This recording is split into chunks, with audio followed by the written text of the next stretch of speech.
Not a lot of truth in that, Andy. You know, I'm still go through a lot of pain my own self, and it's been several years. I'm not speechless a lot, but I don't know where to start. I was talking to Beth earlier.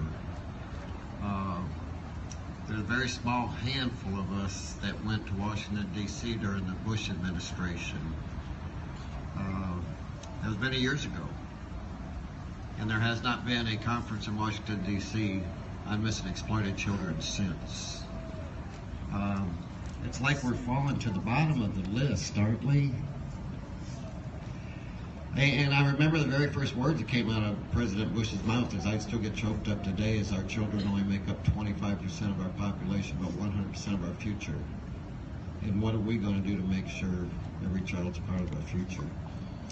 I think when Beth and I got involved in this years ago, it seems like 100 years ago, people ask me, and I think they probably ask you, is it getting worse today, or is it just because the media is covering it more?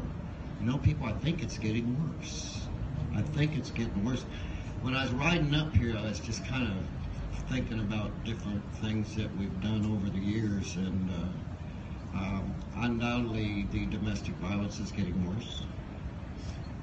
Undoubtedly the suicides are getting worse. Undoubtedly drugs and alcohol have a lot to do with it. You know, one thing that's breaking my heart, and we get called on several veterans that are coming back from the war, coming back from Iraq, Afghanistan, and you know, average of 22 veterans are committing suicide every single day. We've got called on many cases. If we were losing 22 of our people every day in the actual war, America would be outraged.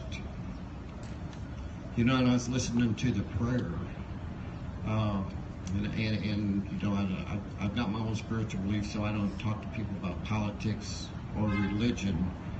But one of the things that my preacher says that, and I remember this growing up, one nation under God, and it appears as though we're one nation destroying God. I don't think he's really happy.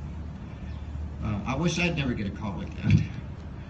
Unfortunately, the way we're going, I think this group is going to grow and grow every year. I know when Laura disappeared and they said she was running, I'm not going to talk a lot about Laura. I'll just briefly say how I got started in this. It is when my daughter disappeared, the police said she was a runaway. We could not get any help whatsoever. Fortunately, I'm saying fortunately,